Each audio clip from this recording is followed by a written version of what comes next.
হরে কৃষ্ণ। সমস্ত কৃষ্ণ ভক্তচরণের ধন্যবাদ প্রণতি। আশা করছি আপনারা সকলেই ভালো আছেন। আগামীকালকে অর্থাৎ ৩রা জুন সোমবার ১৯শে জ্যৈষ্ঠ ১৪৩১ বঙ্গাব্দ অপরা একাদশী। তো আপনারা সকলে একাদশী পালন করেন, এটা খুবই ভালো। তো আপনারা যারা একাদশী পালন করছেন তাদের উদ্দেশ্যে এবং যারা এখনও পালন করতে শুরু করেনি সকলের জন্যই আমার দিক থেকে নিবেদন যে আপনারা সকলে খুব সুন্দরভাবে একাদশী পালন করছেন এবং করুন, সেই সাথে একাদশী মাহাত্ম্য শ্রবণ করুন। তো আগামীকাল অপরা একাদশী। এই একাদশী অত্যন্ত পুণ্যদায়ী এবং পাপ ক্ষয়কারী। তো একাদশী ব্রত পালন করতে হলে যে সমস্ত বিধিনিষেধগুলো রয়েছে সেগুলোতে আমাদের পালন অবশ্যই করা দরকার যতটা পারা যায়, এবং যে সমস্ত খাবারগুলি রয়েছে যেগুলো খাওয়া যায় না পঞ্চশস্য, সেগুলো আমাদের খাওয়া যাবে না। সেগুলো বাদ দিয়ে আমাদের যে সমস্ত অনুকল্প আছে সেগুলো আমরা খেতে পারি। তো আমাদের যারা একদম নতুন তাদের উদ্দেশ্যে একটু বলে রাখি যে এই যে একাদশী দিনে পঞ্চশস্য যে পঞ্চরবি শস্য রয়েছে সেগুলো খাওয়া যাবে না। সেগুলোর মধ্যে এক নম্বর হচ্ছে ধান জাতীয় দ্রব্য, যেমন চাল, চিরা, মুড়ি, খই ইত্যাদি। গোধূম অর্থাৎ আটা, জব, সুজি, ময়দা, জবের ছাতু, বার্লি প্রভৃতি। ডাল জাতীয় মুগ, মসুর, ছোলা, অড়হর, কলাই, খেসারি ইত্যাদি।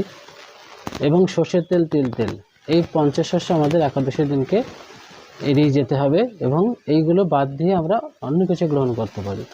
তো একাদশীর দিনকে যেগুলো নিষেধ সেগুলো তো বললাম, কিন্তু যারা একেবারে নিরাহার নির্জলা উপবাস করতে পারবে না, আমরাও করি না, তো যারা অনুকল্প মাত্র গ্রহণ করতে চান তাদের জন্য একটু বলে রেখে আপনারা কী কী গ্রহণ করতে পারেন। যে মহাভারতে উদ্যোগ পর্বে এ বিষয়ে বলা রয়েছে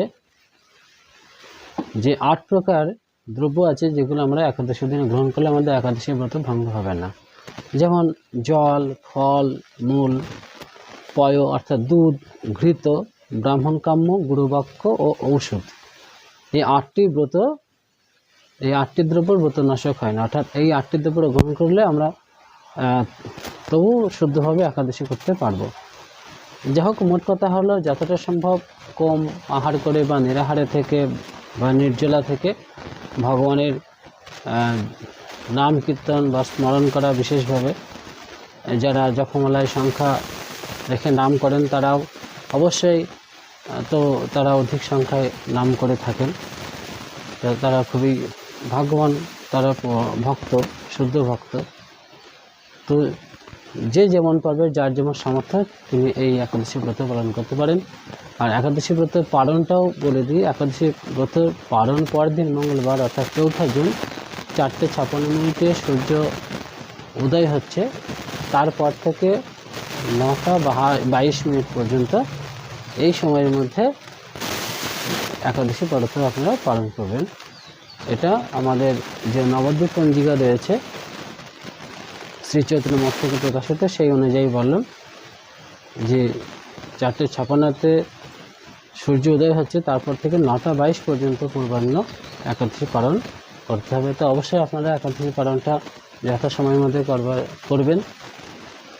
তো এখন আমরা একাদশীর মাহাত্ম্যটা একটু শ্রবণ করব। যে এই একাদশী সম্পর্কে মহারাজ যুধিষ্ঠির একসময় ভগবান শ্রীকৃষ্ণকে প্রশ্ন করেছিলেন যে এই জ্যৈষ্ঠ মাসের যে কৃষ্ণপক্ষের যে একাদশী, সেই একাদশী তিথি নাম কি এবং তার মাহাত্ম্য কি, এটা আমি শুনতে ইচ্ছা করি। এই বিষয়ে ভগবান শ্রীকৃষ্ণ যেভাবে বলেছেন মহারাজ যুধিষ্ঠিরকে, আমরা সেটাই শ্রবণ করব। তো শ্রীকৃষ্ণ বললেন যে, হে মহারাজ, মানুষের মঙ্গলের জন্য আপনি খুব ভালো প্রশ্ন করেছেন। বহু পুণ্য প্রদানকারী, মহাপাপ বিনাশকারী এই যে এবং পুত্র দানকারী এই একাদশীর নাম হচ্ছে অপরা একাদশী। এই ব্রত পালন করে ব্যক্তি জগতে প্রসিদ্ধি লাভ করে। ব্রহ্মহত্যা, গোহত্যা, ভ্রূণহত্যা, পরনিন্দা, পরস্ত্রীগমন, মিথ্যা ভাষণ প্রভৃতি গুরুতর পাপ এই ব্রত পালনে নষ্ট হয়ে যায়। সুতরাং আমরা দেখতে পাচ্ছি আমরা জ্ঞাত অজ্ঞাতে যত রকম পাপ করে থাকি তার মধ্যে এগুলো কেউ না কেউ করে। তা এই ধরনের পাপগুলো যারা করে থাকে বা যারা করেছি আমরা, তারা যদি এই ব্রত শুদ্ধভাবে পালন করি তাহলে আমাদের সমস্ত পাপ রাশি থেকে আমরা মুক্তি লাভ করব এবং আমরা শুদ্ধ ভক্তে পরিণত হতে পারব। তাই এই একাদশী আমাদের একান্তভাবে পালন করা দরকার। এছাড়া আরও আছে যে সমস্ত পাপগুলো, যারা মিথ্যা সাক্ষ্য দান, যারা মিথ্যা সাক্ষ্য দেয়, ওজন বিষয়ে চালনা করে, শাস্ত্রের মিথ্যা ব্যাখ্যা করে, অর্থাৎ শাস্ত্রে যে কথা লেখা আছে সেই কথাটাকে তারা অন্যভাবে ব্যাখ্যা করে বোঝাবার চেষ্টা করে নিজেদের স্বার্থসিদ্ধির জন্য। এই ধরনের যারা শাস্ত্র অপব্যাখ্যা করে তারাও এই একাদশী যদি ব্রত পালন করে তাহলে তাদের সেই পাপ থেকে তারা মুক্ত হতে পারবে, তাদের পাপ সমস্ত বিনাশ হয়ে যাবে। তাছাড়া মিথ্যা চিকিৎসায় রত থাকে যারা চিকিৎসার নামে যারা অর্থ রোজগার করে, তারা সকলেই অসংখ্য অনন্ত নরক যাতনা ভোগ করে। তবে এই সমস্ত ব্যক্তিরা যদি এই ব্রত পালন করে তবে তারা সমস্ত পাপ থেকে মুক্ত হয়। ক্ষত্রিয় যদি স্বধর্ম ত্যাগ করে যুদ্ধ থেকে পালিয়ে যায়, অর্থাৎ ক্ষত্রিয় ধর্ম হচ্ছে যুদ্ধ করা, তবে সে যদি যুদ্ধক্ষেত্র থেকে ভয় পেয়ে বা নিজেকে আত্মরক্ষার জন্য পালিয়ে যায় তাহলেও তার পাপ হয়। সুতরাং তাদেরও এই একাদশী ব্রত পালন করা উচিত। আর মকর রাশিতে সূর্য অবস্থানকালে, মাঘ মাসে প্রয়াগে স্নানকালে যে ফল লাভ হয়, শিবরাত্রিতে কাশীতে বাস করে উপবাস করলে যে পুণ্য হয়, গয়াধামে বিষ্ণুপাদপদ্মে পিণ্ডদান করলে যে ফল পাওয়া যায়, সিংহ রাশিতে বৃহস্পতির অবস্থানে, গৌতমী নদীতে স্নানে, কুম্ভে কেদারনাথ দর্শনে, বদ্রিকাশ্রমে যাত্রায় ও বদ্রীনারায়ণ সেবায়, সূর্যগ্রহণে, কুরুক্ষেত্রে স্নানে, হাতি ঘোড়া স্বর্ণদানে এবং দক্ষিণেশ্বর যজ্ঞ সম্পাদনে যে ফল লাভ হয়, এই ব্রত পালন করলে অনায়াসে সেই ফল লাভ হয়ে থাকে। এই অপরাব্রত পাপরূপ বৃক্ষের কুঠার স্বরূপ, অর্থাৎ সমস্ত একটা ব্যক্তি যদি পাপ করতে করতে একটা বৃক্ষের সমান হয়ে যায়, অর্থাৎ এত পাপ জমে যায়, তাহলে কুঠার দিয়ে যেমন সেই বৃক্ষকে ছেদন করলে সেই বৃক্ষ ভূপতিত হয়, তেমনিভাবে এই একাদশী ব্রত পালন করলেও ওই সমস্ত পাপ তার নষ্ট হয়ে যাবে। তা এই পাপরূপ কাষ্ঠে দাবাগ্নির মতো, যে পাপরূপ অন্ধকারে সূর্য সদৃশ এবং পাপ হস্তের সিংহস্বরূপ, যে বলা হয়েছে যে পাপরূপ যে দাবাগ্নি সেগুলো, সেই কাষ্ঠ যদি পাপের সমান হয় তাহলে তাতে আগুন দিলে যেমন সেই কাঠ ভস্মীভূত হয়ে যায়, তেমনিভাবে এই ব্রত পালন করলেও সেই পাপ এইভাবে নষ্ট হয়ে যাবে। আর যে পাপ অন্ধকারের মতো যদি হয় তাহলে সে আলো স্বরূপ, এই সূর্য সদৃশ অন্ধকারকে দূর করে দেবে সেই আলো দিয়ে। আর পাপ হস্তের সিংহস্বরূপ, হস্তে যদি হস্তিকে সঙ্গে যদি পাপকে তুলনা করা যায় তাহলে সিংহ দেখলে যেমন হস্তি পলায়ন করে, তেমনিভাবে আমাদের সমস্ত পাপ দূরীভূত হয়ে যাবে। এই ব্রত পালন না করে যে ব্যক্তি জীবন ধারণ করে, জলের বুদবুদের মতো তাদের জন্ম মৃত্যু কেবল সার হয়। অর্থাৎ জলের মধ্যে যেমন বুদবুদ তৈরি হয় এবং ক্ষণিকের জন্য তাদের আবার তারা মিলিয়ে যায় জলের মধ্যেই, তেমনিভাবে মানুষের জীবনও ওই রকম জন্ম এবং মৃত্যুই সার হবে, কিছু লাভ হবে না। অপর একাদশীতে উপবাস করে বিষ্ণু পূজা করলে সর্বপাপ মুক্ত হয়ে বিষ্ণু লোকে গতি হয়।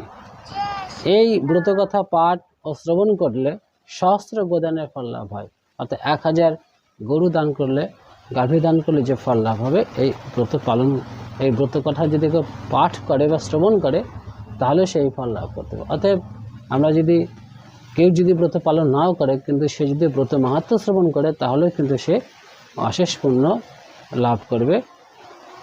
ব্রহ্মাণ্ড পুরাণে এই ব্রত মাহাত্ম্য বর্ণনা করা আছে। তো এই হলো আমাদের এই যে ব্রত মাহাত্ম্য কথা। তো এই অপর একাদশী আগামীকালকেই হচ্ছে।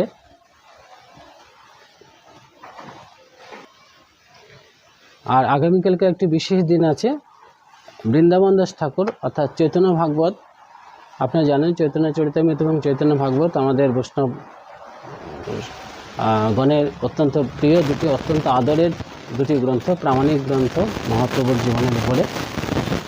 তো সেই চৈতন্য ভাগবতের রচয়িতা বৃন্দাবন দাস ঠাকুর, তাঁর কালকে শুভ আবির্ভাব তিথি। সুতরাং আগামীকাল অত্যন্ত দিনটি গুরুত্বপূর্ণ ভক্তদের কাছে। তাই আপনারা সকলে এই একাদশী ব্রত পালন করুন এবং এই বৃন্দাবন দাস ঠাকুরের জীবনী কথা, তার পূর্ণ চরিত কথা শ্রবণ করলে আমাদের অশেষ মঙ্গল হবে। তাই আমরা বৃন্দাবন দাস ঠাকুরের জীবন কথা, আমরা পুত্র জীবন চরিত আমরা শ্রবণ করব অন্য একটি একাদশীর অন্য একটি ভিডিওতে। তো অপরা একাদশীর যে পূর্ণ যে মাহাত্ম্য কথা তা আমরা এখন শ্রবণ করলাম। আপনারা সকলেই এই ব্রত পালন করুন, অশেষ আনন্দ লাভ করুন, ভগবানের কৃপা লাভ করুন এবং আমাদেরকেও আপনারা আশীর্বাদ করবেন যাতে আমরা এই ব্রত পালন করতে পারি খুব সুন্দরভাবে এবং ভগবান প্রসন্ন হন যাতে। সকলের চরণে ধন্যবাদ। হরে কৃষ্ণ।